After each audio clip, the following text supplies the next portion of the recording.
ونستعينه ونستغفره ونعوذ بالله من شرور أنفسنا ومن سيئات أعمالنا من يهده الله فلا مضل له ومن يضلله فلا هادي له وأشهد أن لا إله إلا الله وحده لا شريك له وأشهد أن محمدا عبده ورسوله يا أيها الذين آمنوا اتقوا الله حق تقاته ولا تموتن إلا وأنتم مسلمون يا أيها الناس اتقوا ربكم الذي خلقكم من نفس واحدة وخلق منها زوجها وبث منهما رجالا كثيرا ونساء واتقوا الله الذي تساءلون به والأرحام إن الله كان عليكم رقيبا يا أيها الذين آمنوا اتقوا الله وقولوا قولا سديدا يصلح لكم أعمالكم ويغفر لكم ذنوبكم ومن يطع الله ورسوله فقد فاز فوزا عظيما أما بعد فإن خير الحديث كتاب الله وخير الهدي هدي محمد صلى الله عليه وسلم وشر الأمور محدثاتها وكل محدثة بدعة وكل بدعة ضلالة وكل ضلالة في النار أعوذ بالله من الشيطان الرجيم بسم الله الرحمن الرحيم وعاشروهن بالمعروف وإن كرهتموهن شيئا فعسى أن تكرهوا شيئا ويجعل الله فيه خيرا كثيرا মহান আল্লাহর সমস্ত প্রশংসা যে আল্লাহ পাক রব্বুল আলামিন মানুষকে সৃষ্টি করেছেন এবং তাদেরকে নারী পুরুষে ভাগ করেছেন।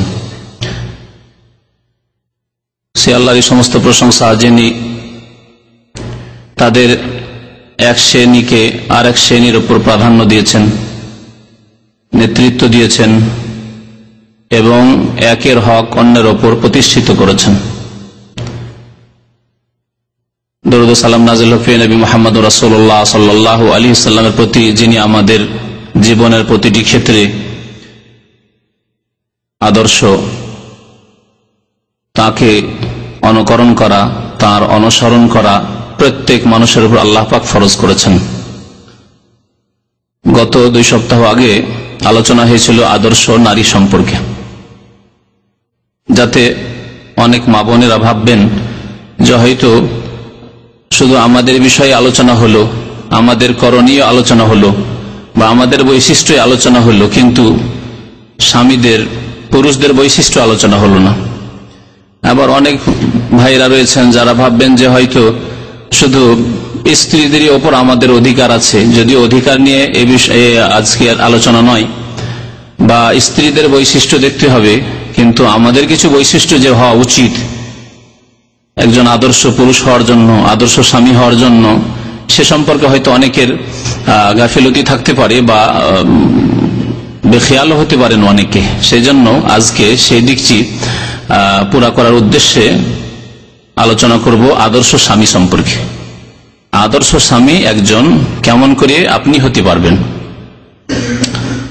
আল্লাহ পাক রব্বুল আলামিন কোরআনে কারীমের সূরা নিসার আয়াত নম্বর 19 এ ইরশাদ করেছেন। আয়াতের একটি অংশ আল্লাহ পাক ইরশাদ করেছেন, ওয়া আশিরুহুন্না বিল মারুফ, তোমরা স্ত্রীদের সাথে সৎভাবে জীবন যাপন করো বা সদাচরণ করো। ওয়া আশিরুহুন্না, তাদের সাথে জীবন যাপন করো, বিল মারুফ, সৎভাবে, যেমন সদাচরণ হওয়া উচিত। আল্লাহ পাক বিল মারুফ বলেছেন। এই মারুফের ব্যাখ্যা হবে আজকে, যে কেমন আচরণ করলে আপনি তার সাথে মারুফ, সৎ ব্যবহার করতে পারবেন, সদাচরণ করতে পারবেন এবং আপনিও শান্তিতে জীবন যাপন করবেন এবং আপনার যে জীবনের সাথী তিনিও শান্তিতে জীবন যাপন করবেন। কারণ এতে উভয়ের শান্তি রয়েছে। আল্লাহ পাকের দ্বীন জীবনের প্রতিটি ক্ষেত্রে প্রতিষ্ঠিত করলে, কায়েম করলে, তাতে যেমন পুরুষের শান্তি রয়েছে তেমন স্ত্রীর শান্তি রয়েছে, সবার শান্তি রয়েছে। ফাইন কারিহতুমুহুন্না, তারপর আল্লাহ বলছেন যদি তাদের কোনো কিছু খারাপ লাগে বা তাদের কাউকে তোমাদের খারাপ লাগে, ফাইন কারিহতুমুহুন্না শাইআ, স্ত্রীদের যদি আচার আচরণ খারাপ লাগে, কথাবার্তা খারাপ লাগে, কোন দিক ঘৃণা করো, পছন্দ হয় না। আছে বহু স্ত্রী আছে হয়তো বেশ কিছু দিক ভালো, কিন্তু কিছু দিকে ঘাটতি রয়েছে, ত্রুটি রয়েছে, হয়তো ভাষা খারাপ বা উগ্র মেজাজ বা দিনদারিতে ত্রুটি আছে কিছু, তবে এমন ত্রুটি নয় যেটি ইসলাম কুফরির ব্যাপার স্যাপার, শিরক কুফরি, নামাজ ত্যাগ এরকম নয়, বা একেবারে চরিত্রহীনতা এরকম নয়। কিছু ত্রুটি আছে ইবাদত বন্দেগীর ক্ষেত্রে, কিন্তু আখলাক চরিত্র ভালো। ইবাদত বন্দেগী খুব সুন্দর, কিন্তু চরিত্রের ক্ষেত্রে কিছু দিকে ত্রুটি রয়েছে, কথাবার্তায় বা খেদমতে, সেবায়, ছেলে মেয়েদের লালন পালনে, বিভিন্ন ক্ষেত্রে কারো কোনো ক্ষেত্রে ত্রুটি রয়েছে, কারো কোনো ক্ষেত্রে ত্রুটি রয়েছে, কারো কোনো ক্ষেত্রে ত্রুটি রয়েছে। আল্লাহ পাক রব্বুল আলামিন কোন ব্যক্তিকে পৃথিবীতে পূর্ণরূপে সমস্ত বৈশিষ্ট্য ভালো দিয়ে সৃষ্টি করেননি। প্রত্যেক মানুষের মধ্যে ঘাটতি রয়েছে, ত্রুটি রয়েছে, অভাব রয়েছে। একমাত্র পূর্ণতার অধিকারী আল্লাহ পাক রব্বুল আলামিন, আল কামাল লিল্লাহি সুবহানাহু ওয়া তাআলা। সমস্ত উত্তম গুণ, ভালো গুণ, পূর্ণ মাত্রায় একমাত্র আল্লাহ পাকের মধ্যে রয়েছে। তবে আল্লাহ পাক রাসূলুল্লাহ সাল্লাল্লাহু আলাইহি সাল্লামকে আমাদের আদর্শ স্বরূপ যেহেতু প্রেরণ করেছেন শেষ রাসূল করে, সুতরাং তিনি আমাদের জন্য উসওয়াতুন হাসানা। আল্লাহ কোরআনে ইরশাদ করেছেন, লাকাদ কানা লাকুম ফি রাসূলিল্লাহি উসওয়াতুন হাসানা। তাকে আল্লাহ পাক রব্বুল আলামিন পৃথিবীর যতগুলি ভালো গুণ প্রয়োজন মানুষের জন্য উত্তম আদর্শ হওয়ার জন্য, তা আল্লাহ পাক পূর্ণ মাত্রায় দিয়েছে, তা আল্লাহর দান। এজন্য আমাদেরকে নবী করিম সাল্লাল্লাহু আলাইহি সাল্লামকে জীবনের প্রতিটি ক্ষেত্রে অনুসরণ করতে হবে, তার জীবন আদর্শ চর্চা করতে হবে। নামাজের ক্ষেত্রে আমরা অনেকে নামাজ পড়ি, আবার অনেকে পড়ি না। যারা নামাজ পড়ি তারাও কি প্রতিটি ক্ষেত্রে আমরা এই খেয়াল করি যে রাসূলুল্লাহ সাল্লাল্লাহু আলাইহি সাল্লাম এইভাবে নামাজ পড়েছেন কি? আপনি নিজেকে প্রশ্ন করুন, আপনি নিজেকে প্রশ্ন করুন, রাসূলুল্লাহ সাল্লাল্লাহু আলাইহি সাল্লাম এই আচরণ করেছেন কি যে আচরণ আমি আমার স্ত্রীর সাথে করেছি? আপনি একজন মহিলা হিসাবে চিন্তা করুন যে রাসূলুল্লাহ সাল্লাল্লাহু আলাইহি সাল্লাম যে আদর্শ স্বামী ছিলেন, তার সাথে খাদিজা রাদিয়াল্লাহু তাআলা, আয়েশা রাদিয়াল্লাহু তাআলা, উম্মাহাতুল মুমিনিন অন্যান্য, তারা কি আচরণ করেছেন যে আচরণ আমি আমার স্বামীর সাথে করছি? এই প্রশ্ন আমাদের প্রত্যেক মুসলিম নরনারীকে করতে হবে এবং এর জবাব নিতে হবে, তাহলে আমরা সংশোধন হতে পারবো। আর যদি খেয়াল খুশি চলতে থাকি, না আমি অনেক মহিলার চাইতে ভালো, আমি অনেক পুরুষের চাইতে ভালো, আমি অনেক স্বামীর চাইতে ভালো, তাহলে কখনো ভালো হওয়া যাবে না। আমাদের প্রতিটি ক্ষেত্রে রাসূলুল্লাহ সাল্লাল্লাহু আলাইহি ওয়াসাল্লামের আদর্শকে চর্চা করতে হবে, জানতে হবে, আদর্শ সম্পর্কে ইলম হাসিল করতে হবে এবং তার বাস্তবায়ন করতে হবে। আগ্রহ থাকতে হবে জানার যে আমি একজন স্বামী হয়েছি, বিবাহ করেছি অথবা বিবাহ করতে যাচ্ছি, তাহলে আমি আমার স্ত্রীর সাথে কেমন আচরণ করলে আদর্শ স্বামী হতে পারবো। ওই রকম স্বামী যদি হইতে পারি যেমন ছিলেন রাসূলুল্লাহ সাল্লাল্লাহু আলাইহি ওয়াসাল্লাম, এক কথায় উত্তর। কিন্তু কেমন ছিলেন রাসূলুল্লাহ সাল্লাল্লাহু আলাইহি ওয়াসাল্লাম, কেমন হতে বলেছেন আদর্শ স্বামীকে রাসূলুল্লাহ সাল্লাল্লাহু আলাইহি ওয়াসাল্লাম, এটা জানতে হবে। এই ক্ষেত্রে পড়াশোনা করতে হবে, এই ক্ষেত্রে শুনতে হবে, পড়তে হবে, জানতে হবে এবং তার প্রতি আমল করতে হবে। ফাআসা আন তাকরাহু শাইআন, হতে পারে স্ত্রীর কোন আচরণ খারাপ লাগতে পারে, অপছন্দ হতে পারে, ওয়ায়াজআল আল্লাহু ফীহি খায়রান কাসীরা, তবে আল্লাহ পাক হতে পারে তাতে তোমার জন্য অফুরন্ত কল্যাণ রেখেছেন। এক দুটি খারাপ চরিত্র লাগছে, কথা কর্কশ ভাষা মাঝে মাঝে বলে, হঠাৎ করে রেগে যায়, কিন্তু অনেক ভালো গুণ রয়েছে, সুতরাং আল্লাহ পাক তোমার জন্য তাতে অফুরন্ত কল্যাণ হয়তো রেখেছেন, তুমি জানো না। তাহলে এই ক্ষেত্রে ধৈর্যের প্রয়োজন রয়েছে, সহ্যের প্রয়োজন রয়েছে, মেনে নেওয়ার প্রয়োজন রয়েছে, নম্রতার প্রয়োজন রয়েছে, এগুলো হচ্ছে ভালো গুণ। তো আদর্শ স্বামী কেমন করে হব এই সম্পর্কে কয়েকটি কথা বলবো। নবী করিম সাল্লাল্লাহু আলাইহি সাল্লামের খুব প্রসিদ্ধ হাদিস রয়েছে স্বামীর বৈশিষ্ট্য সম্পর্কে, যে স্বামী কেমন হবে। বর খোঁজ করতে যাচ্ছেন কোন মেয়ের জন্য, এই বর কেমন হবে? নবী করিম সাল্লাল্লাহু আলাইহি ওয়াসাল্লাম ইরশাদ করেছেন, ইযা খাতাবা ইলাইকুম মান তারদাউনা দীনাহু ওয়া খুলুকাহু ফাযাওয়িজুহু, যদি তোমাদের কাছে প্রস্তাব নিয়ে আসে, পেগাম নিয়ে আসে বিবাহের এমন ব্যক্তি, তারদাউনা দীনাহু, যার দিন তোমার কাছে পছন্দনীয়। সম্বোধন করেছেন নবী করিম সাল্লাল্লাহু আলাইহি ওয়াসাল্লাম বাবাকে, ভাইকে, মেয়ের অভিভাবক, মেয়ের অভিভাবককে, যে তোমাদের কাছে যদি প্রস্তাব নিয়ে আসে, প্রস্তাব সরাসরি মেয়ের কাছে নিয়ে যাওয়া যায় না, এটা ইসলাম নয়। প্রস্তাব মেয়ের বাবা অলি রয়েছে, অলি ছাড়া, অভিভাবক ছাড়া বিয়ে হয় না যেহেতু শরীয়তে, সুতরাং অভিভাবকের কাছে, বাবা থাকলে বাবা, না হলে দাদা, না হলে চাচা, বড় ভাই, তাদের কাছে তোমাদের কাছে যদি প্রস্তাব নিয়ে আসে এমন ব্যক্তি যার দিন তোমাদের কাছে পছন্দনীয়, এবং তার চরিত্র পছন্দনীয়। দিন এবং চরিত্র যখন নবী করিম সাল্লাল্লাহু আলাইহি ওয়াসাল্লাম বলেছেন, তাহলে বোঝা যাচ্ছে দিন আর চরিত্র আলাদা, পৃথক। চরিত্র, ভালো চরিত্র দিনের অন্তর্ভুক্ত, কিন্তু দিনের পরে, ইসলামের পরে, ধর্মের পরে যখন চরিত্রের কথা উল্লেখ করা হয়েছে, তাহলে এখানে দিনের ব্যাখ্যা একটু সংক্ষেপ করতে হবে, আরো মানে ব্যাপক নয়। দিন মানে ইবাদত বন্দেগী, দিনকে যখন ইবাদত বন্দেগী দিয়ে ব্যাখ্যা করবেন, তাহলে বাকি থাকে আরেকটা দিক, সেটা হচ্ছে চরিত্রের দিক। তাহলে হাদিসের অর্থ এই হবে যে এমন ব্যক্তি যদি প্রস্তাব নিয়ে আসে যার ইবাদত বন্দেগী ভালো, যার আকীদা ভালো, তাওহীদ ভালো, যার আকীদায় বিশ্বাসে শিরক নেই, কবর মাজার পূজা নেই, পীর পূজা নেই, মাজারে গেলে রোগ ভালো হয় এসব শিরকি কুফরি আকীদা নেই, সেখানে সন্তান পাওয়া যায় এসব শিরকি আকীদা নেই। দিন হচ্ছে দিন, বরং দিনের আসল মূল হচ্ছে আর একত্র তাওহীদ। আল্লাহ পাক সবকিছুর মালিক, দাতা আল্লাহ, সুতরাং সমস্ত ইবাদত বন্দেগী আল্লাহ, সেজদা আল্লাহর জন্য, দোয়া আল্লাহর জন্য, বালা মুসিবত বিপদ আপদ সুখে দুঃখে উদ্ধারকারী একমাত্র আল্লাহ পাক রব্বুল আলামিন। এটি হচ্ছে প্রথম বিষয়। তারপরে নামাজ, ইবাদতের ইসলামের দ্বিতীয় স্তম্ভ হচ্ছে নামাজ। নামাজ ঠিক আছে, যুবক প্রস্তাব নিয়ে আসছে, নামাজ 5 ওয়াক্ত ঠিক আছে, সুন্দর। রমজানের রোজা ঠিক আছে, পয়সা হলে জাকাত, হ্যাঁ এরকম ইমান তার আছে, জাকাত দিবে, পয়সা হলে, পয়সা নেই হয়তো, বা পয়সা আছে জাকাত দেই। এইভাবে যেই বাড়িতে আপনি মেয়েকে তুলে দিতে যাচ্ছেন সেই বাড়িতে পর্দা আছে, হেজাব পর্দা ফরজ, পর্দা আছে বাড়িতে, মা বাবা নামাজি, ধার্মিক, দিনকে ভালোবাসে, তাহলে ছেলে দিনকে ঘৃণা করতে পারে না, তারও খোঁজ রাখতে হবে। সাবালক যখন হয়েছে ছেলের খোঁজ রাখতে হবে, কিন্তু সাধারণত মা বাবা যে সত্যিকার অর্থে দিনদার হয়, ইবাদত বন্দেগী সুন্দর হয়, তাহলে ছেলেরও ইবাদত বন্দেগী সুন্দর হবে। তো ইবাদত বন্দেগী, দিন মানে ইবাদত বন্দেগী তার ভালো, ও খুলুকাহু, এবং তার চরিত্র ভালো, কারো সাথে তার বিবাদ নেই, মারামারি নেই, ঝগড়া নেই, ফাসাদ নেই, কোনদিন তার চরিত্র নষ্ট করেনি, জিনা ব্যভিচার করে, মদ পান করে ইত্যাদি, জুয়া খেলে,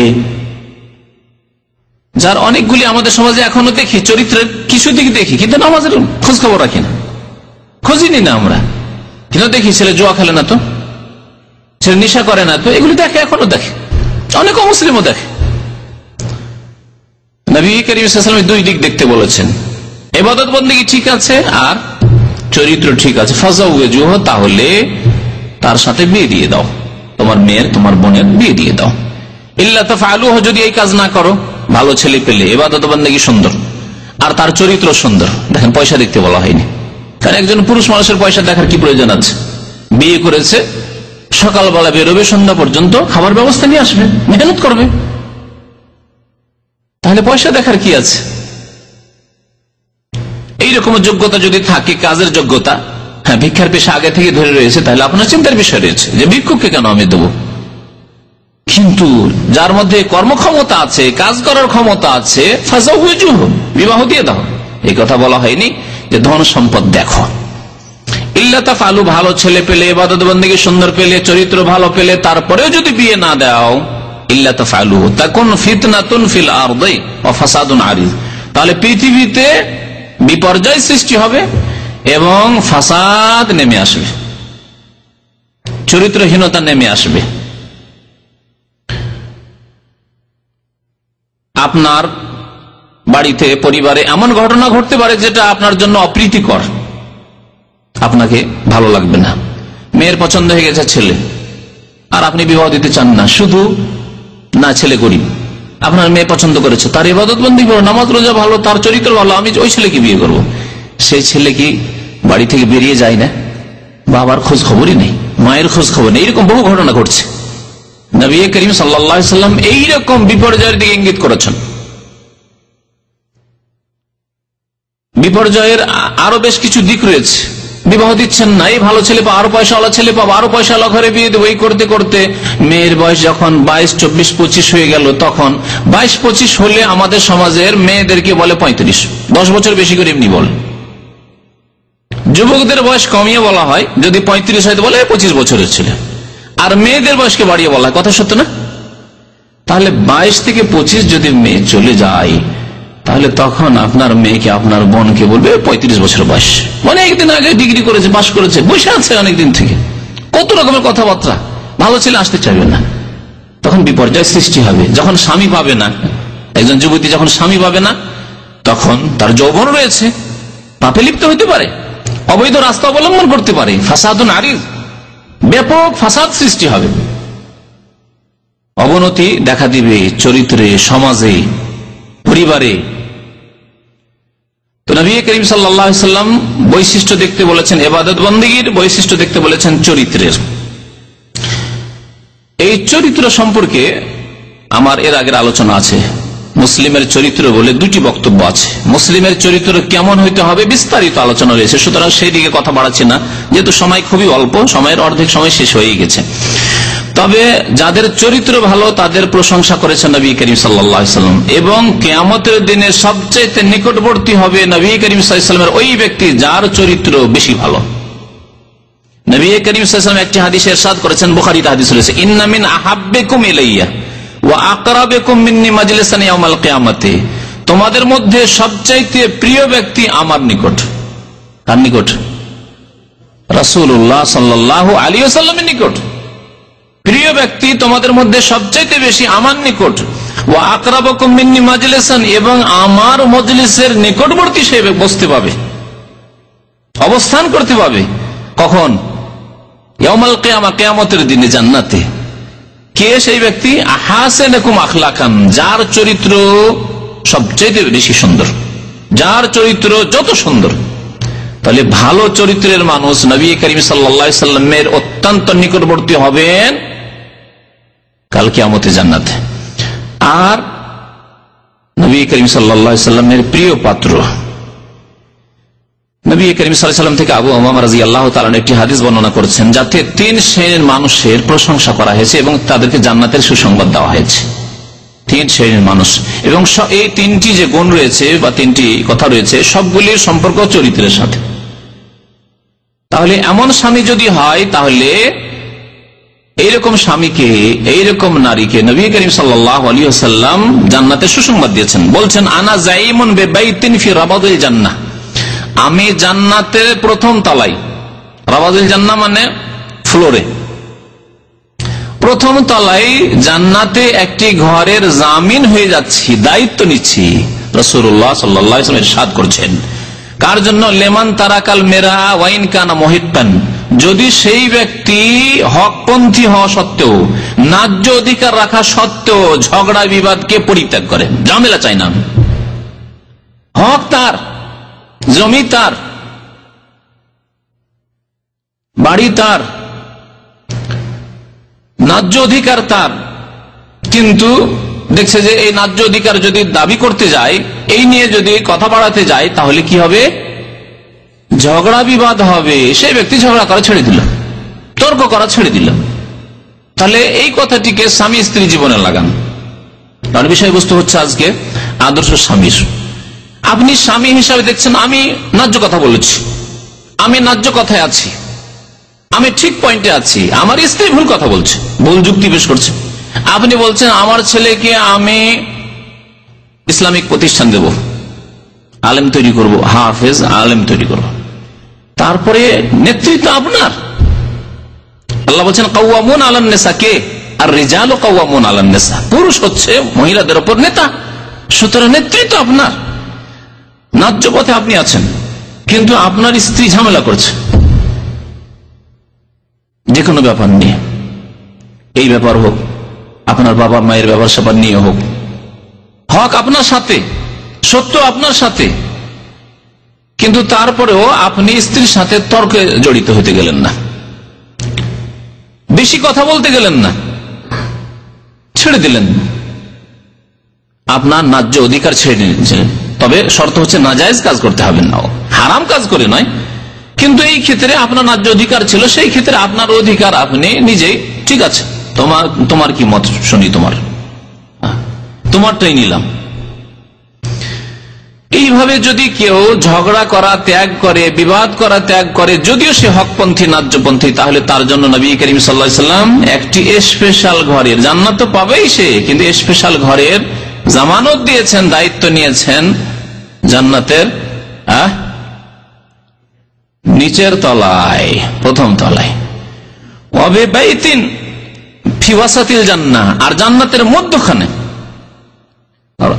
প্রথমটিতে যেমন প্রথম তলায় তেমন এক কিনারা তো হয় একদিকে, কিন্তু এটি হচ্ছে জান্নাতের মধ্যখানে, মিডিলে, জান্নাতের মধ্যখানে একটি স্পেশাল ঘরের আমি জামানত দিচ্ছি। নবী করিম সাল্লাল্লাহু আলাইহি ওয়াসাল্লাম বলছেন, আমি জামিন হচ্ছি, দায়িত্বশীল হচ্ছি, লিমান তারাকাল কাযিবা ওয়া ইন কানা মাযিহান, যেই ব্যক্তি মিথ্যা কথা বলে না, যদিও ঠাট্টা রহস্য করে হোক, রহস্যের ছলেও মিথ্যা কথা বলে না, সেই ব্যক্তির জন্য স্পেশাল জান্নাতে একটি ঘরের আমি দায়িত্ব নিচ্ছি। রাসূলুল্লাহ সাল্লাল্লাহু আলাইহি ওয়াসাল্লাম বলছেন। আজকে অনেকেই ঠাট্টা রহস্য করে কি করে, মিথ্যা কথা বলে। মিথ্যা কথা বললো 5 মিনিট, 10 মিনিট, আধা ঘন্টা, 1 ঘন্টা, একদিন মিথ্যা কথা বলে থাকলো, পরের দিন বলছে, 1 ঘন্টা পরে বলছে না না না আপনার সাথে রহস্য করছিলাম, আসলে কিছুই না, মিথ্যা। স্বামী স্ত্রী জীবনে যদি এইরকম হয়, রহস্যর ছলেও যদি মিথ্যা কথা বলা আপত্তিকর হয়, তাহলে রহস্যের ছলে না, যদি আপনি অন্য কোনো ক্ষেত্রে মিথ্যা কথা বলেন, আপনার স্ত্রীকে মিথ্যা কথা বলছেন, আপনি মিশামিশি ওয়াদা করছেন আর ওয়াদা পুরা করছেন না, তাহলে কি হবে? জান্নাতের ঘর থেকে মাহরুম হবেন না, বঞ্চিত হবেন না? তাহলে ঠাট্টা রহস্য করে হলেও মিথ্যা কথা বলতে হবে না, তাহলে জান্নাতে স্পেশাল ঘর পাওয়া যায়। অবিবাহিতেন ফি আলাল জান্নাতে লিমান হাসানা খুলুকাহু, আর জান্নাতের উচ্চ স্তরে, জান্নাতের ওপর ভাগে একটি স্পেশাল ঘরের আমি দায়িত্ব নিচ্ছি ওই ব্যক্তির জন্য যেই ব্যক্তি উত্তম চরিত্রের অধিকারী। তাহলে আপনি যদি একজন স্বামী হিসাবে আদর্শ স্বামী হন, স্ত্রীর সাথে ভালো আচার আচরণ করেন, যদি সৎ ব্যবহার করেন, তাহলে আল্লাহ পাক আপনার জন্য জান্নাতের উচ্চ স্তরে স্পেশাল ঘর রেখেছেন, যার জামানত দিয়েছেন নবী করিম সাল্লাল্লাহু আলাইহি ওয়াসাল্লাম। জান্নাতের সর্বোচ্চ স্তর হচ্ছে ফিরদৌস। এই নবী করিম সাল্লাল্লাহু আলাইহি ওয়াসাল্লাম জান্নাতুল ফিরদৌস চাইতেন এবং সাহাবায়ে কেরামকে আমাদেরকে বলেছেন, তোমরা যখন আল্লাহর কাছে জান্নাত চাইবে তখন বলে আল্লাহুম্মা ইন্নী আসআলুকাল জান্নাতাল ফিরদৌস ফাইন্নাহু আওসাতুল জান্নাতি ওয়া আ'লাহা, এই জান্নাতের মধ্যস্থান এবং উচ্চ স্থান, তোমরা জান্নাতুল ফিরদৌস চাইবে। চরিত্রের ক্ষেত্রে আর যেগুলি চরিত্রের ফজিলত সম্পর্কে হাদিস রয়েছে সেগুলি আর উল্লেখ না করে স্বামীর চরিত্র সম্পর্কে কিছু খারাপ চরিত্রের কথা উল্লেখ করি। খারাপ চরিত্রের একটি চরিত্র হচ্ছে স্ত্রীকে মারধর করা, খারাপ চরিত্র, নোংরা চরিত্র। এটি আল্লাহ পাক কোরআনে অনুমতি দিয়েছেন, আদেশ দেননি। অনুমতি আর আদেশে পার্থক্য আছে। অনুমতি মানে যদি অগতি হয় কখনো, তাহলে প্রয়োজনের তাগিদে। দেখছেন যে এমন স্ত্রীর স্বভাব এমন যে কথাতেও ভালো হবে না, প্রলোভন দিয়েও হবে না, ভীতি প্রদর্শন করেও হবে না, তো একটু মার দিলে মারকে ভয় করে, এরকম হতে পারে। এক এক রোগের এক এক রকম চিকিৎসা রয়েছে, ওষুধ রয়েছে। তো এমনও কোন মহিলার হতে পারে যে এর ওষুধে লাঠিকে ভয় করে, বাকি আর কিছু ভয় করে না। তোমার খরচ দেবো না, ভয় করে না। টেলিফোন করবো না, ভয় করে না। শুইবো না, তোমার ঘরে যাবো না, ভয় করে না। ও মাসকে মাস একাই থাকতে পারে, এমন চরিত্রের মহিলা আছে। তাহলে দেখা যায় যে বিভিন্ন সংশোধনের যেগুলি পন্থা রয়েছে সেগুলি দিয়ে সংশোধন হচ্ছে না, চিকিৎসায় হচ্ছে না, তখন আল্লাহ পাক রব্বুল আলামিন অনুমতি দিয়েছেন। কোরআনে কারীমে অনুমতি রয়েছে। এটাও বলা যেতে পারে যে কোন গতি হচ্ছে না, তখন এই রাস্তা হয়তো কখন অবলম্বন করা যেতে পারে। কিন্তু যারা মারধর করে স্ত্রীকে, তারা কি ভালো মানুষ? নবী করিম সাল্লাল্লাহু আলাইহি ওয়াসাল্লাম স্পষ্ট ভাষায় হাদিসে বলেছেন যে তারা ভালো মানুষ নয়, তারা ভালো মানুষ নয়। এই হাদিসগুলো শোনাই। আগেই বলেছি যে আপনি একজন স্বামী হিসাবে আপনাকে দেখতে হবে যে আমি আদর্শ স্বামী হব কেমন করি, রাসূলুল্লাহ সাল্লাল্লাহু আলাইহি ওয়াসাল্লামের মতো স্বামী হলে। রাসূলুল্লাহ সাল্লাল্লাহু আলাইহি ওয়াসাল্লাম জীবনে কখনো স্ত্রীকে মেরেছেন? স্ত্রীকে দূরের কথা, কোন দাস দাসীকে মেরেছেন? চাকর নগরকে মেরেছেন? দেখুন এই সম্পর্কে হাদিস শোনাই। মা আয়েশা রাদিয়াল্লাহু তাআলা আনহা বর্ণনা করেছেন, হাদিসটি সহিহ মুসলিমে রয়েছে, আবু দাউদে রয়েছে। বলছে, মা দারাবা রাসূলুল্লাহ সাল্লাল্লাহু আলাইহি ওয়াসাল্লাম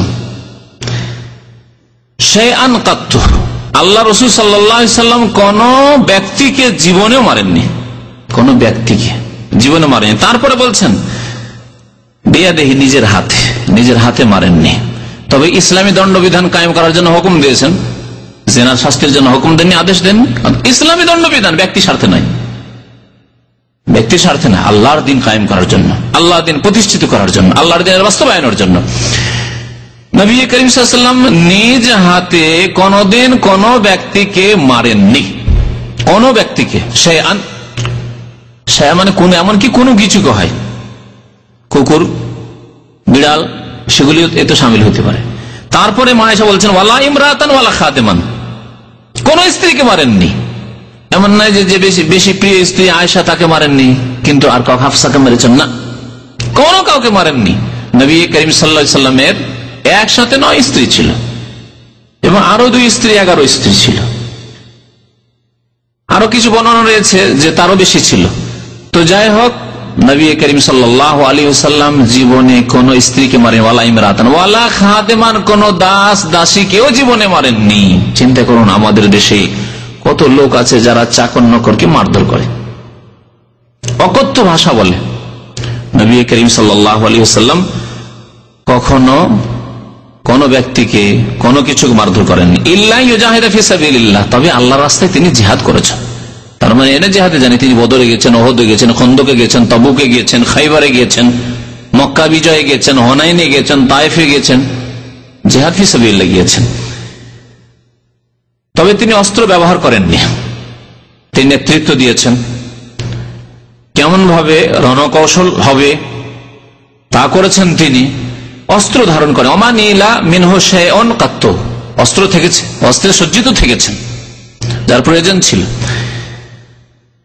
নবী করিম সাল্লাল্লাহু আলাইহি ওয়াসাল্লামকে কেউ যদি আঘাত করেছে, অনেকে বেয়াদবি করেছে মক্কার জীবনে, অনেক বেদুইন বেয়াদবিমূলক প্রশ্ন করেছে, অনেক মুনাফিক বেয়াদবি করেছে। নবী করিম সাল্লাল্লাহু আলাইহি ওয়াসাল্লাম কারো প্রতিশোধ নেননি। কিন্তু ইল্লা আইয়ুন তাহাকা শাইউন মিন মাহারিমিল্লাহ, আল্লাহ যা কিছু হারাম করেছেন তা যদি কেউ নষ্ট করে, আল্লাহর হারামকে নষ্ট করে, অর্থাৎ কোন হারাম কাজ কেউ করে থাকে আর তার যদি শরীয়তে দণ্ডবিধান থাকে, তা তিনি কায়েম করেছেন কার জন্য? আল্লাহর সন্তুষ্টির জন্য, কারণ আল্লাহ পাক তা ফরজ করেছেন। হুদুদ, দণ্ডবিধান কায়েম করা আল্লাহ ফরজ করেছেন। ফায়ান্তাকিমু লিল্লাহি আযজা ওয়া জাল্লা, সুতরাং আল্লাহ পাকের সন্তুষ্টির জন্য তিনি প্রতিশোধ নিয়েছেন, নিজের ব্যক্তির জন্য কখনো কোনো সময় তিনি প্রতিশোধ নেননি। রাসূলুল্লাহ সাল্লাল্লাহু আলাইহি ওয়াসাল্লামের আদর্শ ছিল না স্ত্রীকে মারধর করা, অশ্লীল কথাবার্তা বলা, কখনো ছিল না। নবী করিম সাল্লাল্লাহু আলাইহি ওয়াসাল্লামের হাদিস, আজওয়াজ মুতাহহারাত, আল্লাহ নবী বিবিগণ বর্ণনা করছেন, লাম ইয়াকুন রাসূলুল্লাহ সাল্লাল্লাহু আলাইহি ওয়াসাল্লাম ফাহিশান ওয়ালা মুতাফাহিশান, নবী করিম সাল্লাল্লাহু আলাইহি ওয়াসাল্লাম অশ্লীল ছিলেন না, অশ্লীল কথাবার্তা জবানে কোনোদিন আসতো না। আবার কিছু লোক অশ্লীল নয় কিন্তু অশ্লীলতা প্রকাশ করে, মানে তার চরিত্র, প্রকৃতির স্বভাব অশ্লীলতার নয়, কিন্তু দেখে যে না, এখানে এই লোকটি খুব ভুল করেছে, আমার স্ত্রী চরম অন্যায় করেছে, তখন গাল বের হয় না, তবু জবরদস্তি করে বের করে, টেনে টুনে বের করে, একে বলা হয় মুতাফাহিশ বলা হয়। স্বভাব অশ্লীল স্বভাব নয়, কিন্তু মাঝে মাঝে চেষ্টা করে অশ্লীল কথাবার্তা বলা।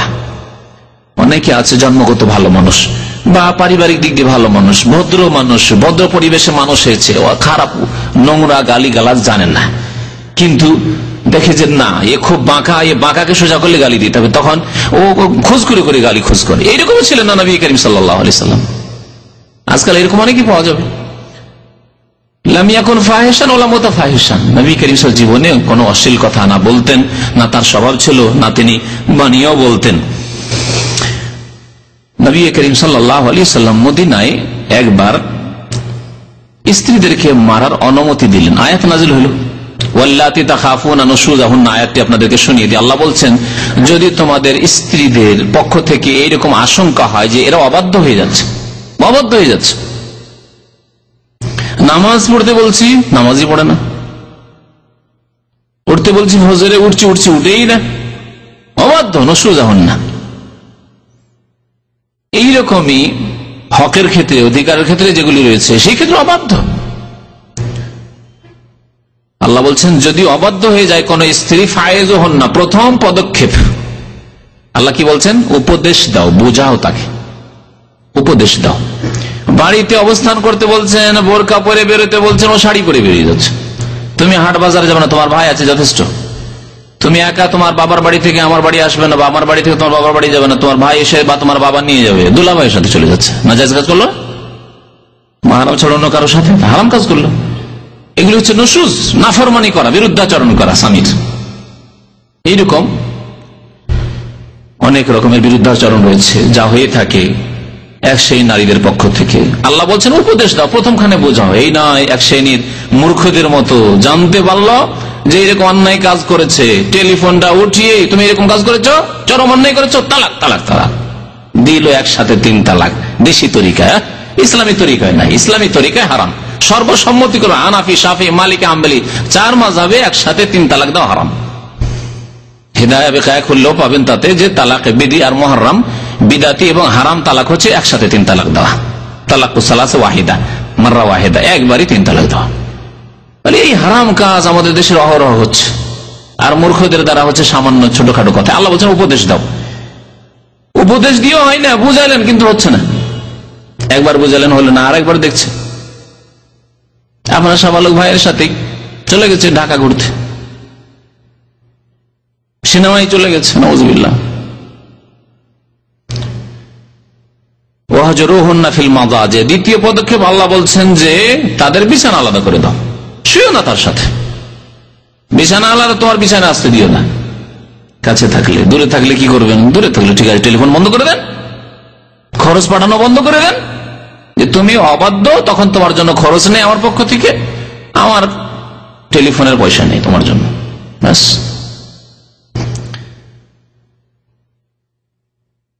আল্লাহ বলছেন ফাইন আতা'নাকুম ফালা তাবগু আলাইহিন্না সাবিলা, যদি তারা শুনে নেয়, এতে হয়ে যায়, সম্পর্ক ছেদ করলেন, কথাবার্তা বলছেন না, ঘরে যাচ্ছেন না, একসাথে শুইছেন না, তাতেই যদি সংশোধন হয়ে যায়, ভুল স্বীকার করে না যে জীবন আর ভুল করবো, যা করেছি অন্যায় করেছি, তাহলে অন্য কোন রাস্তা অবলম্বন করিও না, মানে খবরদার তালাকের কথা চিন্তাই করিও না। কত দূরে তাহলে তালাক। ফালা তাবগু আলাইহিন্না সাবিলা, তালাকের রাস্তায় খোঁজ করিও না।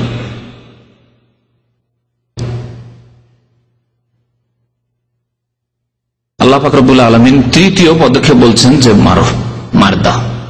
যদি সম্পর্ক ছেদ করে হইল না, টেলিফোন বন্ধ করে হইল না, তাহলে মার দেওয়ার অনুমতি আল্লাহ দিয়েছেন, আদেশ দেননি। আদেশ যদি হইতো তো রাসূলুল্লাহ সাল্লাল্লাহু আলাইহি ওয়াসাল্লাম স্ত্রীকে মারতেন, কখনো মারেননি।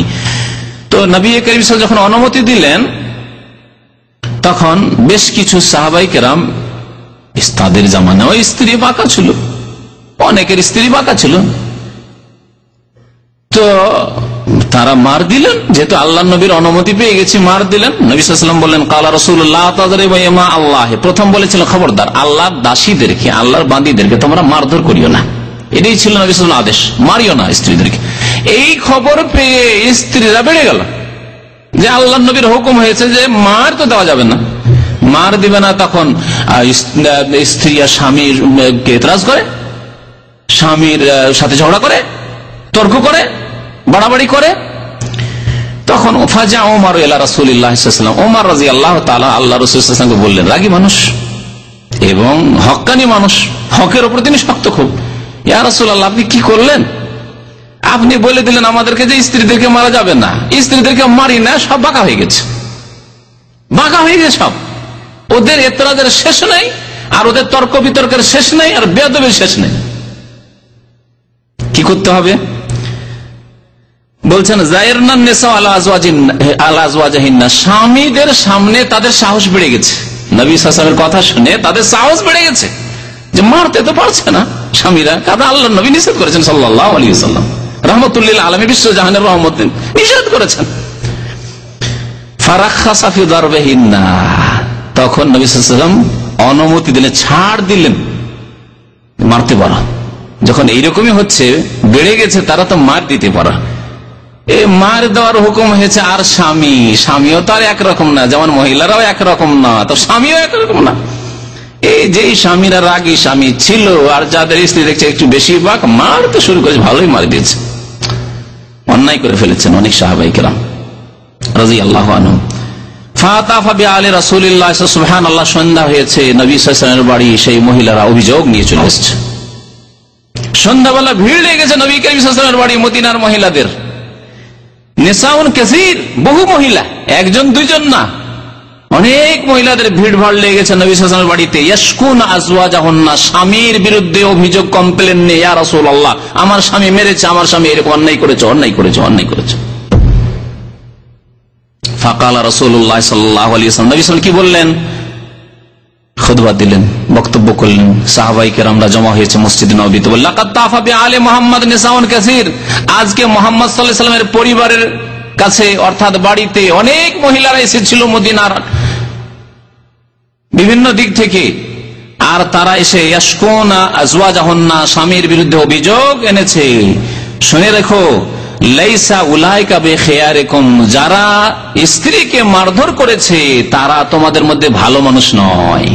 তাহলে সাহাবায়ে কেরামদেরকে যদি নবী সাল্লাল্লাহু আলাইহি ওয়াসাল্লাম কথা বলেন যে যেই সব সাহাবী স্ত্রীকে মেরেছে তারা ভালো মানুষ নয়, তা আজকের জামানায় সাধারণ মুসলমান যারা, তারা যদি স্ত্রীকে মারধর করে তাহলে তারা কি ভালো মানুষ?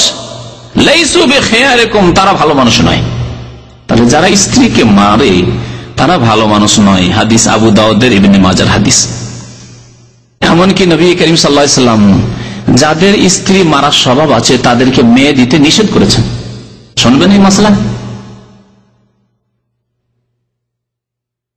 ফাতিমা বিনতে কায়েস রাদিয়াল্লাহু তাআলা আনহা, সাহাবী, মুসলিমের হাদিস, বলছেন যে তাকে তার আগের স্বামী আবু হাফস নামে এক স্বামী ছিল, তার তালাক দিয়েছিল, 3 তালাক হয়ে গেছিল। তারপরে এখন ইদ্যত পার হয়েছে। নবী সাল্লাল্লাহু আলাইহি ওয়াসাল্লামের জামানায় কোন মহিলা তালাক প্রাপ্তায় হোক আর বিধবাই হোক, বিধবা হওয়ার পরে বা তালাক হয়ে যাওয়ার পরে বাড়িতে বসে থাকতেন না। এই হিন্দুদের প্রথা ছিল না, কুপ্রথা, যা আমাদের দেশে মুসলিম সমাজে রয়েছে, যে তালাক যদি একবার হয়ে যায় তো দোষ হয়ে গেল, আর বিবাহ হচ্ছে না জীবনে। হিন্দু সমাজ, যদি বিধবা হয়ে যায় কোন মহিলা তো স্বামী আর ভাগ্যে জুটছে না, হিন্দু সমাজ। নবী সাল্লাল্লাহু আলাইহি ওয়াসাল্লামের জামানায় বড় বড় সাহাবায়ে কেরামরা শহীদ হয়েছেন জিহাদ ফি সাবিলিল্লাহ গিয়ে, ইদ্যত শেষ হয়েছে, তাদের স্ত্রীদের বিবাহ হয়ে গেছে। কোন দোষের বিষয় নয়,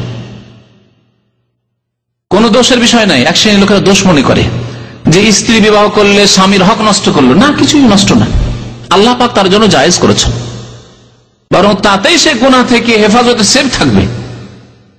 আর যদি বিবাহ না হয় তো হতে পারে যে তার দ্বারা গুনাহ হতে পারে, অথবা তার দ্বারা গুনাহ যদি নাও হয়, সে যদি বাঁচার চেষ্টা করে, অনেক দুষ্ট লম্পট আছে তারা অসৎ উদ্দেশ্য রাখতে পারে, যা অনেক সমাজে ঘটছে। সুতরাং বিবাহ হয়ে গেলে নিরাপদ হয়ে গেল অন্তত এই ফিতনা থেকে, পাপের। তো নবী করিম সাল্লাল্লাহু আলাইহি ওয়াসাল্লামের কাছে ওই মহিলা ফাতিমা বিনতে কায়েস রাদিয়াল্লাহু তাআলা আনহা ইদ্যত থেকে হালাল হয়ে, অর্থাৎ ইদ্যত শেষ হওয়ার পরে এসে বললেন, যাকারাত লাহু আন্না মুআবিয়া বিন আবি সুফিয়ান ওয়া আবা জাহমিন খাতাবানি ইয়া রাসূলুল্লাহ, আল্লাহ রাসূল সাল্লাল্লাহু আলাইহি ওয়াসাল্লাম।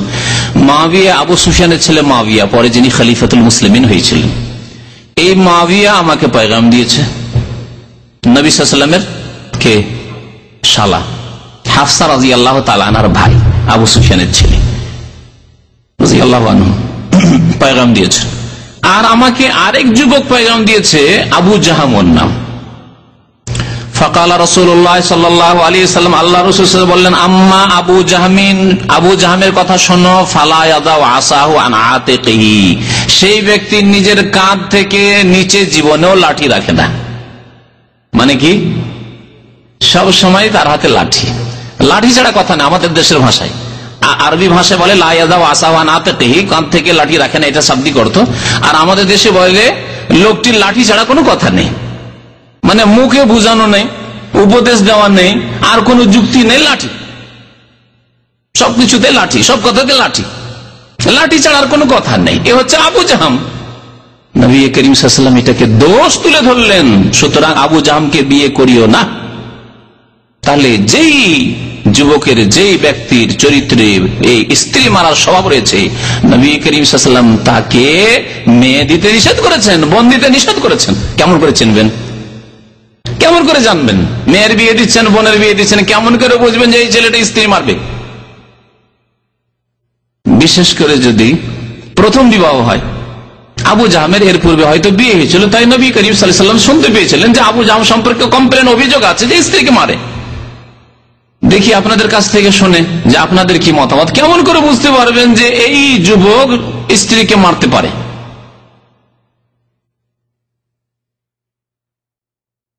জবাব নেই কিছু আপনাদের কাছে?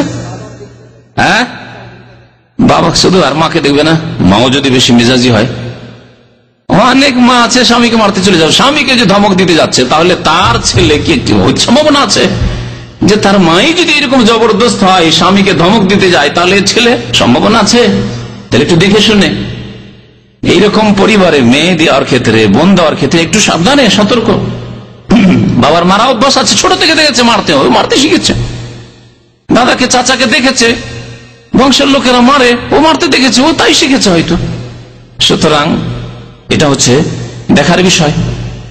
তারপরে ছেলেটার চরিত্র উগ্র মেজাজ, খুব রাগী, রেগে গেলে আর রাগ ঠান্ডা হতে চায় না, তাহলে সম্ভাবনা বেশি আছে যে এই রাগ ঝাড়বে লাঠি দিয়েছে। দেখার বিষয় রয়েছে, চরিত্রের মধ্যে এটা রয়েছে। নবী সাল্লাল্লাহু আলাইহি ওয়াসাল্লাম চরিত্র দেখতে বলেছেন। চরিত্রের মধ্যে ঠান্ডা মেজাজ হওয়া, নম্রভাষী হওয়া, নম্র চরিত্রের হওয়া, ধৈর্যশীল হওয়া, এগুলি রয়েছে তার মধ্যে। তো নবী করিম সাল্লাল্লাহু আলাইহি ওয়াসাল্লাম আবু জাহমকে বিবাহ করার জন্য নিষেধ করলেন, ফাতেমাকে, ওকে বিয়ে করিও না। আর মুআবিয়ার ওই দিকটা ঠিক আছে, কিন্তু ঘরে নাই খেতে, এ তো গরিব ফকির, কি খাওয়াবে তোমাকে? তাহলে এখানে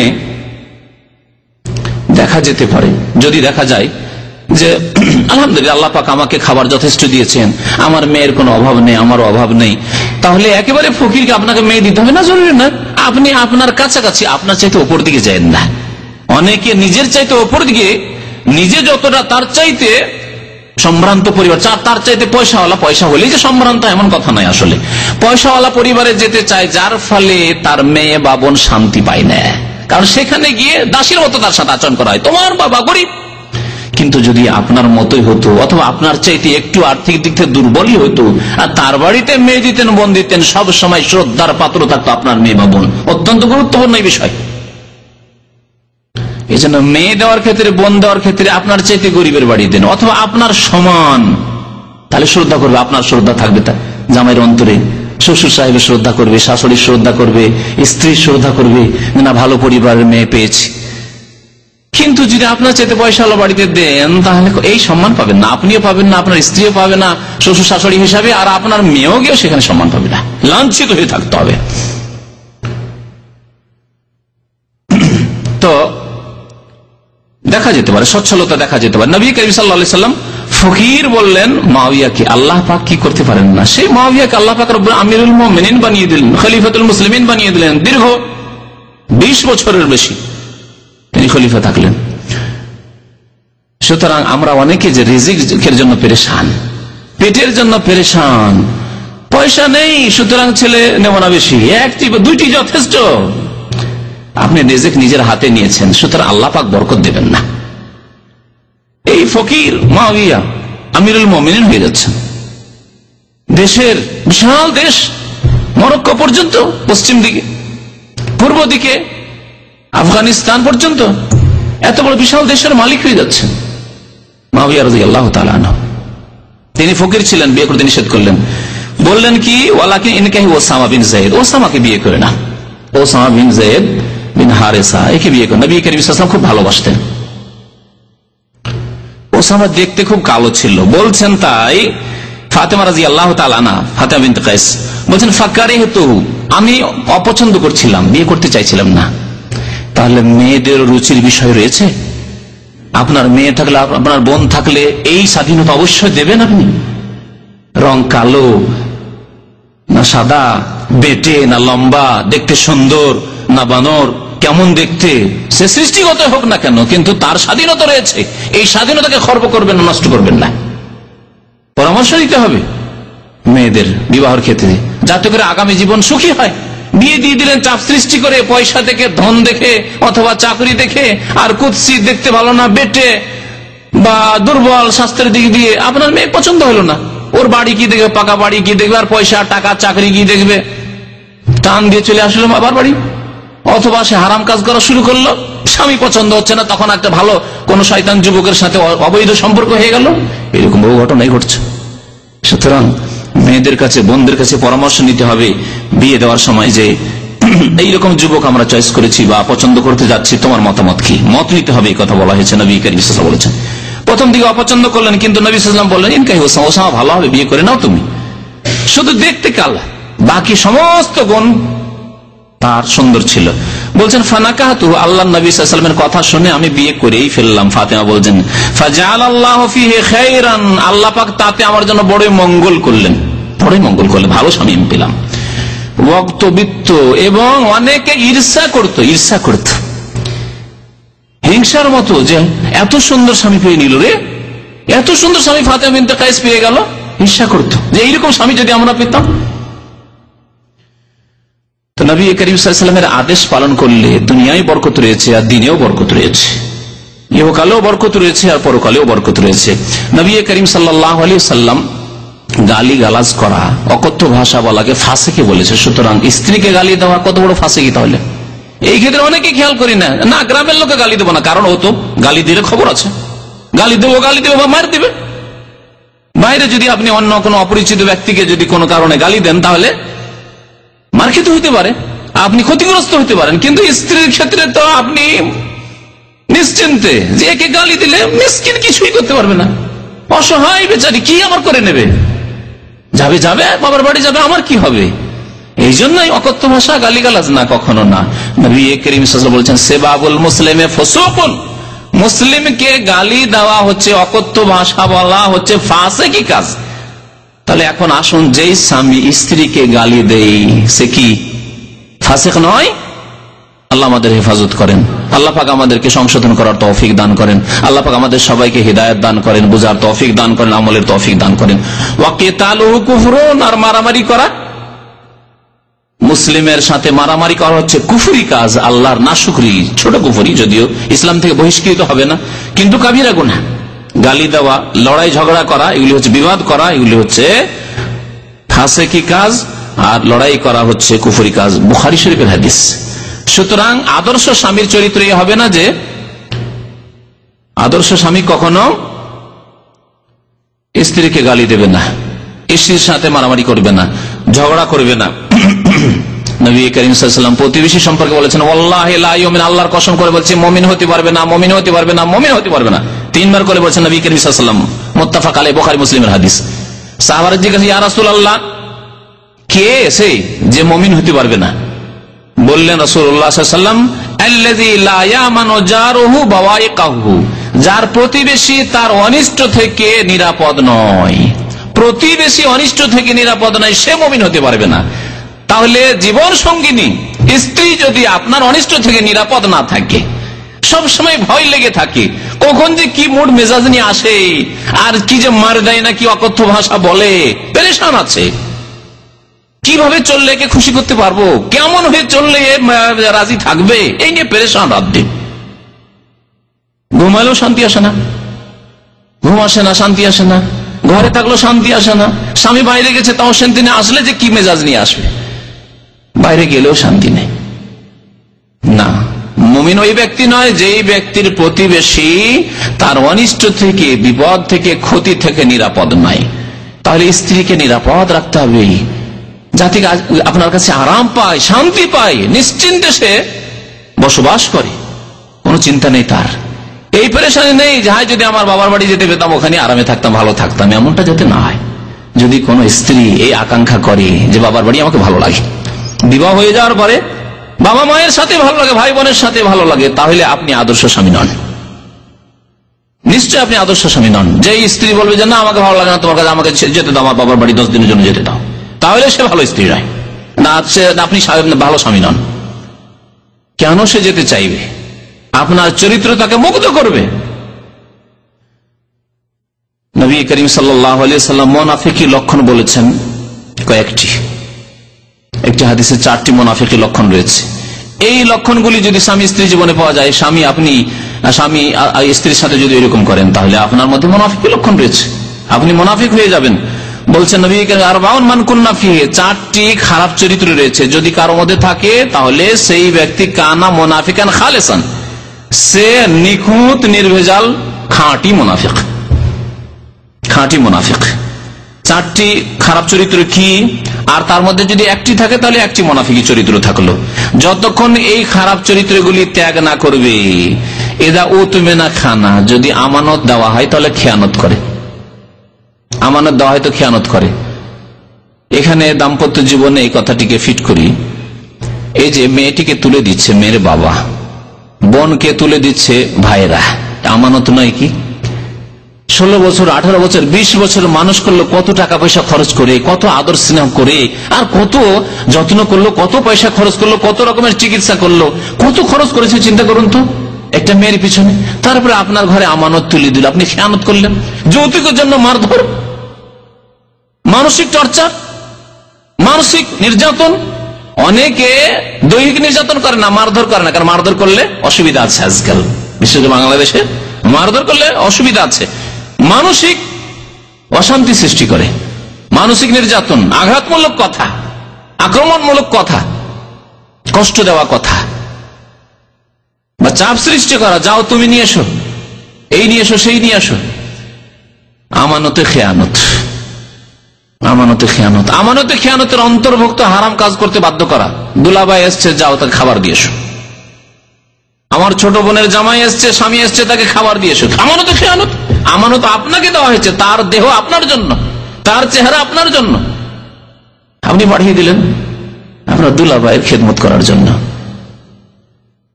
আপনার ছোট ভাইয়েরা 25 বছর 30 বছর 35 বছর বয়স আছে, আমার ছোট ভাইদের খাওয়াবে না? খাওয়াই এসো, বসে বসে খাওয়াও। আমানত খেয়ানত।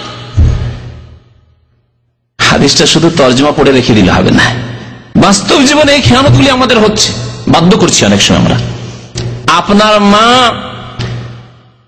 আপনার স্ত্রী, শাশুড়ি বাধ্য করছে, যাও আমার জামাই এসেছে, যাও খাবার দিয়ে আসো, খাবার খাওয়াই এসো। কথা বলতে, গল্প করতে বাধ্য করছে। এ হচ্ছে আমাদের সমাজ, যে সমাজের কথা বলছি, জেনে শুনেই বলছি, দেখেই বলছি। যদি না যায়, বউ যদি না যায়, সারা জীবনের জন্য অসন্তুষ্ট, যে কোনো ভাবে হোক না কেন ক্ষতিগ্রস্ত করতে হবে এই বউকে, বা ছেলেকে যেই ভাবে বিভ্রান্ত করে একে তালাক দেওয়াইতে হবে, তাড়াইতে হবে, কারণ আমার কথা শোনেনি, প্রতিশোধ নিতে হবে, ইত্যাদি ইত্যাদি। আক্রোশ, খেয়ানত। এই খেয়ানত মুনাফিকি তাহলে আপনার মধ্যে রয়েছে, আপনার আম্মার মধ্যে রয়েছে, আপনার বাবার মধ্যে রয়েছে। যদি এই নাজায়েজ কাজগুলি করাই তাহলে খেয়ানত করলো। আমানত দেওয়া হয়েছে আপনাকে, আপনার জন্য, আপনার শ্বশুর সাহেব দিনদার পরিষ্কার মানুষ, আপনার জন্য তুলে দিয়েছে যে আপনাকে দিলাম, আর কাউকে দিনি। আপনার বন্ধুদের না, আমার বন্ধুরা এসেছে। অনেকে গৌরব করে আমার স্ত্রী খুব খোলা মাইন্ডের লোক, শুনে কথা বলছে, শুনে স্বামীদের কাছ থেকে, ফাসিক দাইয়ুস স্বামীদের কাছ থেকে শুনে আমার স্ত্রী খুব খোলা মনের লোক, আমার বন্ধু বান্ধব আসলে বলতে হয় না, নিজে এসে খাবার দাবার পরিবেশন করে। আউযুবিল্লাহ। খেয়ানত নয়, খেয়ানত আমানতে। খেয়ানত করছেন আর খেয়ানতের উপর হারাম কাজের উপর ফখর করছেন, মুনাফিকি করছেন আর মুনাফিকি কাজের উপর ফখর, গৌরব। আশ্চর্য কথা। আর কি, ওয়াইজা হাদ্দাসা কাযাবা, কথা বললে মিথ্যা বলে। স্ত্রীর সাথে কথা বলছেন টেলিফোনে, আর ভালো অত বাসেন না, মিশামিশি এত ভালোবাসা, বলছেন যে তোমার ছাড়া আর কাউকে চিনি না, অথচ কারোর সাথে প্রেম করছেন। এইরকম যদি চরিত্র থাকে, মুনাফিক। ওয়াদা করলেন আপনি, কথা বললেন, মিথ্যা বললেন। তারপরে আরেকটি হচ্ছে ওয়াইজা আহাতাকাতারা, ওয়াদা করেন, ওয়াদা খেলাফি করেন, বা প্রতিশ্রুতি করে যদি বিশ্বাসঘাতকতা করেন, ওয়াদা করে ওয়াদা খেলাফি করলেন। ওয়াদা করলেন যে যাক, তোমাকে কষ্ট দিয়ে 2 বছর 3 বছর বিদেশে থেকে আসছি, যদি প্রবাসী ভাইদের সামনে আমি আছি, আপনাদের জন্য বিশেষ করে এই বিষয়টি বলি, হ্যাঁ তোমার জন্য একটা কিছু অবশ্যই নিয়ে আসবো। কি নিয়ে আসবো বলো? তোমার সাথে ওয়াদা, তোমার জন্য নিয়ে আসবো, মালা নিয়ে আসবো, কানের নিয়ে আসবো, হাতের নিয়ে আসবো, কি নিয়ে আসবো। ওয়াদা খুব করলেন, আর শেষখানে গেলেন খালি হাতে, কিছুই নিয়ে গেলেন না। কথা বললেন, মিথ্যা বললেন, ওয়াদা করলেন, ওয়াদা খেলাফি করলেন, এগুলি মুনাফিকি। যদি না পারেন তাহলে ওয়াদা করিয়েন না, না পারলে মিথ্যা কথা বলিয়েন না। আর ওয়াইদা খাসামা ফাজারা, যখন ঝগড়া হয়, হতে পারে স্বামী স্ত্রীতে তর্ক বিতর্ক হচ্ছে, একটি কথা বলে দিয়েছে, আপনি বলছেন, এই বাড়াবাড়ি করে তর্ক বিতর্ক করতে গিয়ে ফাজারা একবারে গালি গালাজ শুরু করে দিচ্ছেন, গালি দেওয়া শুরু করেছেন। আর যদি মহিলারও জবান যদি ওই রকম লম্বা হয়, এক শ্রেণীর মহিলা যেমন আমাদের সমাজে, ও গালি দিতে পারে, তাহলে দেখে নেন কি স্বামী স্ত্রীতে গালি দেওয়া দেয় শুরু। তো যদি কোনো সময় তর্ক হয় তাহলে ফাসিকি কথাবার্তা বলা, গালি গালাজ করা হচ্ছে মুনাফিকি লক্ষণ। নবী সাল্লাল্লাহু আলাইহি ওয়াসাল্লাম বলেছেন। আল্লাহ পাক রব্বুল আলামিন আমাদেরকে যেন খারাপ চরিত্র থেকে বেঁচে থাকার তৌফিক দান করেন, আমাদেরকে উত্তম চরিত্রবান হওয়ার যেন তৌফিক দান করেন, আমাদেরকে আদর্শ স্বামী হওয়ার যেন তৌফিক দান করেন, রাসূলুল্লাহ সাল্লাল্লাহু আলাইহি ওয়াসাল্লামের যেন আমাদেরকে অনুসরণ করার পূর্ণ মাত্রায় তৌফিক দান করেন, রাসূলুল্লাহ সাল্লাল্লাহু আলাইহি ওয়াসাল্লামের সিরাত আমাদেরকে পড়াশোনা করে তার বাস্তবায়নে যেন আল্লাহ পাক তৌফিক দান করেন। আল্লাহ পাক রব্বুল আলামিন আমাদের স্ত্রীদের যে হক রয়েছে সেই হক সুন্দরভাবে আদায় করার জন্য আমাদের তৌফিক দান করেন, এবং মা বোনদের জন্য দোয়া করি আল্লাহ পাক তাদেরকে যেন তাদের স্বামীর হক আদায় করার জন্য সুন্দরভাবে তৌফিক দান করেন। আমিন। সাল্লাল্লাহু আলা নবিয়িনা মুহাম্মদ ওয়া আলা আলিহি ওয়া সাহবিহি আজমাইন।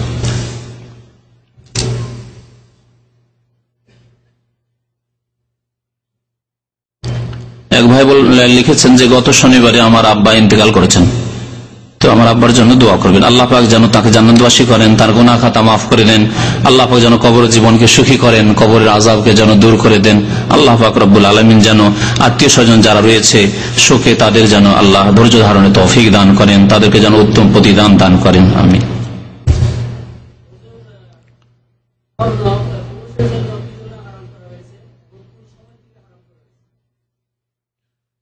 নবী সাল্লাল্লাহু আলাইহি ওয়াসাল্লাম হারাম করেছেন, তার আগে ইসলামের আগে হারাম ছিল কি ছিল না সেটা আমাদের দেখান নাই। নবী করিম সাল্লাল্লাহু আলাইহি ওয়াসাল্লাম একদিন হাতে স্বর্ণ নিলেন আর রেশম নিলেন, আর বলেন ইন্না হাযাইনে, দুটি জিনিস নেওয়ার পরে বলেন ইন্না হাযাইনে হারামুন আলা যুকুরি উম্মতি, এই দুইটি বস্তু আমার উম্মতের পুরুষদের জন্য হারাম, হিল্লুল লিনাসিহিম, আমার উম্মতের মহিলাদের জন্য হালাল।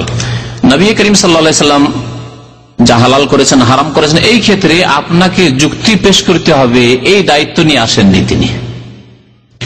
আল্লাহ পাকের দিন আল্লাহ নাযিল করেছেন, আর প্রত্যেকটি ক্ষেত্রে আমি কেন হারাম করলাম, তোমাদের জন্য কেন জায়েজ করলাম, কেন জোহর 4 করলাম, ফজর কেন 2 করলাম, যুক্তি দিয়ে বুঝাইতে হবে, এই দায়িত্ব আল্লাহ নেননি। আর এই সওয়াল, এই প্রশ্ন করার ইখতিয়ার কোনো বান্দার নেই, নবীর কোনো উম্মতের নেই সাল্লাল্লাহু আলাইহি ওয়াসাল্লাম। সাহাবায়ে কেরামরা এই বেয়াদবি করতেন না। ওয়ায়ুসাল্লিমু তাসলিমা, আল্লাহ কোরআনে বলছেন, হ্যাঁ, চোখ বন্ধ করে মেনে নেবে, এটি হচ্ছে মুমিনের চরিত্র। তবে স্বর্ণ সাধারণত যারা ব্যবহার করে, আল্লাহ পাক কোরআনে বলেছেন আওয়ামা ইউনাশশাউ ফিল হিলিয়াতি ওয়া হুয়া ফিল খিসামি গায়রু মুবিন, যারা লালিত পালিত হয় অলংকারে তারা সাধারণত দুর্বল জাতি, দুর্বলতা, হাতে চুড়ি থাকবে আর পায়ে আপনার যা থাকে তা থাকবে, কঙ্কন থাকবে আর ইত্যাদি ইত্যাদি থাকবে, গলায় মালা থাকবে, চেন থাকবে, এগুলো হচ্ছে দুর্বলতার লক্ষণ আল্লাহ পাকে। আর পুরুষদেরকে আল্লাহ দুর্বল করেননি। যদি পুরুষ দুর্বল হয়ে যায়, মহিলাদের মতো দুর্বল হয়ে যায়, কাপুরুষ হয়ে যায়, তাহলে পৃথিবী অচল হয়ে যাবে। তাই পুরুষদেরকে আল্লাহ পাক রব্বুল আলামিন পুরুষদের উপর আরো বহু হিকমত থাকতে পারে। আল্লাহ পাক প্রত্যেকটি বিষয়ের হিকমত আমাদেরকে জানেননি, জানতে বলেননি, আর জানা জরুরি করেননি। সুতরাং আর এটি হচ্ছে ইবাদত, অনুগত হওয়া, এটি হচ্ছে অনুগত হওয়া, আতিউল্লাহ ওয়া আতিউর রাসূল। যে আপনাকে বলা হয়েছে, কার পক্ষে বলা হয়েছে? আল্লাহ, যিনি আপনার ভালো মন্দ সব জানেন, যে কোনটায় আপনার ভালো রয়েছে, কোনটায় মন্দ রয়েছে, তাই আল্লাহ হারাম করেছেন। আর আল্লাহ আপনাকে পৃথিবীতে দেননি, দুনিয়ায় দেননি। আল্লাহ কোরআনে কেন বলেছেন লিবাসুহুম ফিহা হারির, জান্নাতে আপনাকে লিবাস, আমাকে লিবাস দেওয়া হবে ইনশাআল্লাহ তাআলা। আল্লাহ পাক যেন জান্নাত নসিব করেন। হারির রেশম দেওয়া হবে এবং সেখানে দেওয়া হবে মিন যাহাব, হ্যাঁ, সেখানে স্বর্ণের গয়না পরবেন, জান্নাতে গয়না চলবে, কারণ সেখানে আপনার এই দায়িত্ব, শরীয়তের দায়িত্ব দেওয়া হয়নি। এবং দুনিয়াতে যে মেহনত করতে হয় পুরুষদেরকে, সেই মেহনত আর সেখানে করতে হবে না, সেখানে ভোগবিলাসের জীবন। সুতরাং সোনা পরে থাকলেও কোনো অসুবিধা নেই। আর আপনি মহিলাদের মতো যদি হাত ভরা হাতে কি ভরা চুড়ি বলে, আর তারপরে পায়ে আপনার অলংকার, গলায় অলংকার, এই অবস্থায় আপনি কাজকর্ম কি করে করবেন? দুনিয়ার কত কঠোর পরিশ্রমের কাজ করতে হয়, যে জন্য আল্লাহ আপনাকে পুরুষকে সৃষ্টি করেছেন, আমাকে সৃষ্টি করেছেন। আল্লাহ পাক এইরকম বহু হিকমতের জন্য আল্লাহ পাক পুরুষদের জন্য হারাম করেছেন। দায়ুস মানে নবী সাল্লাল্লাহু আলাইহি ওয়াসাল্লাম এর সংজ্ঞা বলেছেন, আল্লাযী ইয়াকিরু ফি আহলিহিল খাবাস, যেই ব্যক্তি তার পরিবারে পাপ হয় এবং পাপকে সাব্যস্ত রাখে। তার স্ত্রী যাচ্ছে গিয়ে দুলাভাইয়ের সাথে কত গল্প করছে, খাওয়াচ্ছে, ঠিক আছে।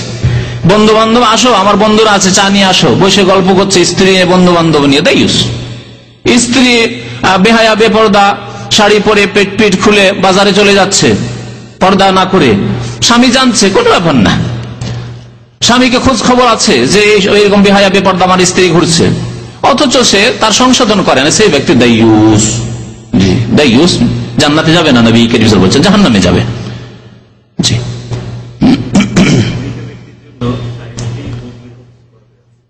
মৃত ব্যক্তির জন্য যে কোনো মানুষ বদলি হজ করতে পারে, যে হজ করেন না। এটি হচ্ছে সহিহ। নবী সাল্লাল্লাহু আলাইহি ওয়াসাল্লাম শুভ্রমা পক্ষ থেকে যখন এক সাহাবী লাব্বাইক বলছিলেন, তখন জিজ্ঞাসা করলেন যে কি ব্যাপার শুভ্রমাকে? বলছে আমার এক আত্মীয়, তার পক্ষ থেকে আমি হজ করছি। তো বলেন তুমি নিজের হজ করেছো? বলছেন না। নবী সাল্লাল্লাহু আলাইহি ওয়াসাল্লাম বলেন আগে তোমার হজ করো, হুজ্জা আন নাফসিকা, নিজের হজ করো, সুম্মা হুজ্জা আন শুভ্রমা, তারপরে শুভ্রমার পক্ষ থেকে হজ করো। তাহলে নিজের ফরজ হজ আদায় করতে হবে, এটি হচ্ছে সহিহ মাসলা। এবং অধিকাংশ আইম্মায়ে কেরাম এই ফতোয়া দিয়েছেন এই হাদিসের আলোকে। যে ইমাম হয়তো জায়েজ করেছেন, যেমন বাংলাদেশে এক শ্রেণীর মুফতিরা ফতোয়া দিয়ে নিয়ে আসছে, মৌলভী সাহেব হুজুর হজ করেনি আর ওই পয়সাওয়ালাদের পয়সা নিয়ে বদল হজ করতে চলে আসছে, এই মযহাবের ফতোয়ার ভিত্তিতে কিন্তু হতে পারে এই হাদিস তার কাছে পৌঁছেনি, ইমাম সাহেবের কাছে পৌঁছেনি, সুতরাং এটি হাদিস বিরোধী মাসলা, এই কাজ করবেন নাকি? জি,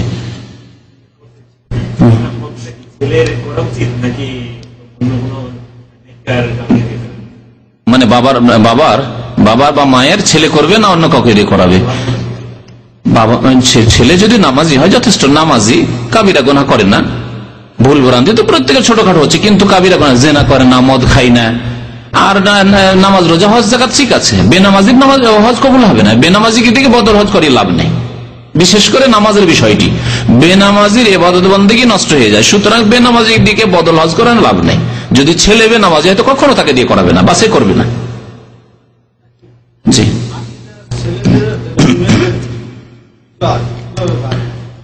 আকিকার বিস্তারিত বক্তব্য আছে, সময় স্বল্পতার জন্য বিস্তারিত বলতে পারছি না। তবে ছেলেদের দুটি, খাসি, দুম্বা, ভেড়া ভেড়ি, বকরা বকরি, আর মেয়েদের একটি, 7 দিনের অসন্নত। বাকি বিস্তারিত আকিকা সম্পর্কে এবং নবজাত শিশুর অধিকার হক সম্পর্কে প্রায় 10টি হকের আলোচনা আছে একটি হাদিসে, নিয়ে নিতে পারেন, শুনতে পারেন।